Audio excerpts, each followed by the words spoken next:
30년 신뢰 짓밟은 횡령의 끝은 법정 구속.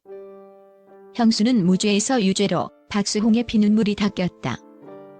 신뢰라는 이름의 가면을 쓰고 동생의 피땀 어린 노력을 가로챈 자들에게 법의 엄중한 심판이 내려졌다. 횡령 혐의로 기소된 개그맨 박수홍의 친형 박모 씨가 항소심에서 실형 선고와 함께 법정 구속되는 충격적인 결말을 맞이했다. 1심에서 무죄를 선고받았던 형수 역시 유죄로 뒤집히며 사필귀정의 드라마가 완성됐다. 하지만 승소의 기쁨 뒤에는 가족의 완전한 해체와 어머니의 실신이라는 비극적 잔상이 남았다. 이번 판결은 단순히 한 연예인의 재산 분쟁을 넘어 우리 사회의 가족 간의 신뢰와 법적 정의가 무엇인지를 묻는 묵직한 메시지를 던지고 있다. 법정 구속된 배신의 아이콘 차가운 법정안. 정적을 깨는 판사의 선고는 매서웠다. 2년에서 3년 6개월로 1. 서울고등법원 형사부는 특정경제범죄 가중처벌 등에 관한 법률 위반 혐의로 기소된 박수홍의 친형 박 씨에게 징역 2년을 선고했던 1심 판결을 파기하고 판결문이 낭독되는 순간 피고인석의 박 씨는 고개를 떨군 채 떨리는 손을 감추지 못했고 방청석에서는 짧지만 무거운 탄식이 터져나왔다. 징역 3년 6개월의 중형을 선고했다. 재판부는 양형 이유에 대해 피고인은 친동생인 피해자의 전폭적인 신뢰를 바탕으로 자금을 관리하면서 그 신뢰를 배신하고 거액을 횡령해 자신의 개인적 부를 축적했다며 범죄의 질이 매우 불량함을 강조했다. 특히 박수홍이 30년간 연예계 활동을 통해 일궈온 자산을 사실상 가족 공동체의 것이 아닌 형 부부의 개인 금고처럼 여긴 태도를 강하게 질타했다. 1심보다 형량이 대폭 늘어난 배경에는 피고인이 진심 어린 반성보다 변명으로 일관하며 피해자의 상처를 헤집었다는 재판부의 판단이 깔려 있었다. 선고 직후 박 씨는 도주 우려와 범죄의 중대성을 이유로 법정 현장에서 즉시 구속되어 구치소로 연행됐다. 몰랐다는 변명은 통하지 않았다. 2. 형수의 유죄 반전. 이번 항소심의 가장 큰 법적 쟁점 중 하나는 1심에서 무죄를 선고받았던 형수 이모 씨의 유죄 여부였다. 1심 재판부는 이 씨가 남편의 지시를 단순히 따랐을 뿐 횡령에 적극 가담했다는 직접적인 증거가 부족하다고 보았으나 항소심 재판부의 시각은 훨씬 엄격했다.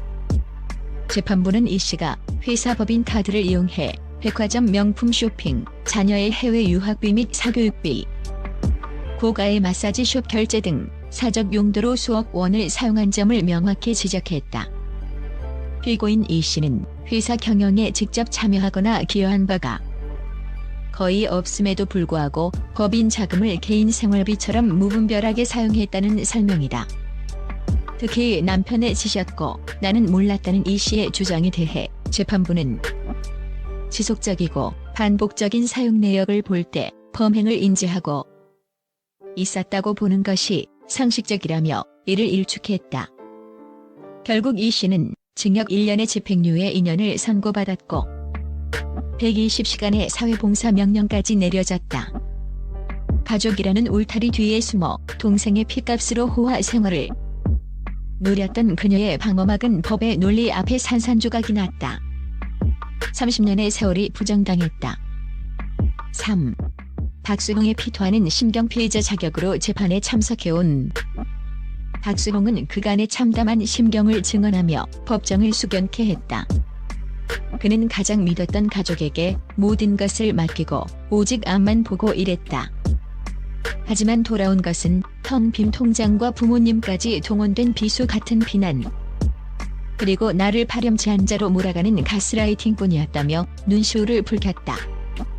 박수홍은 30년 노동의 대가가 본인의 동의 없이 형부부 명의의 상가 건물과 부동산으로 둔갑한 현실을 마주하며 인생 전체가 부정당한 기분이었고 극단적인 선택까지 생각할 만큼 지옥 같은 시간을 보냈다고 토로했다. 단순히 돈을 잃은 것이 아니라 자신의 존재 가치와 가족이라는 성역이 무너진 것에 대한 본질적인 절망이었다. 이번 판결은 박수홍에게 단순한 금전적 승소를 넘어 세상에 자신의 진실을 증명하고 가족의 이름으로 행해진 폭력으로부터 해방되는 상징적인 승리가 되었다. 무너진 모성애의 비극이 날 재판의 가장 비극적인 장면은 선고 이후에 벌어졌다. 법정서 쓰러진 어머니. 4. 그동안 재판 과정에서 장남인 박씨를 일방적으로 옹호하며 피해자인 차남 박수홍을 여자에 미쳐 부모를 버린 자식이라 비난해왔던 어머니는 큰아들의 법정 구속 소식을 듣는 순간 충격에 휩싸여 그 자리에서 실신했다.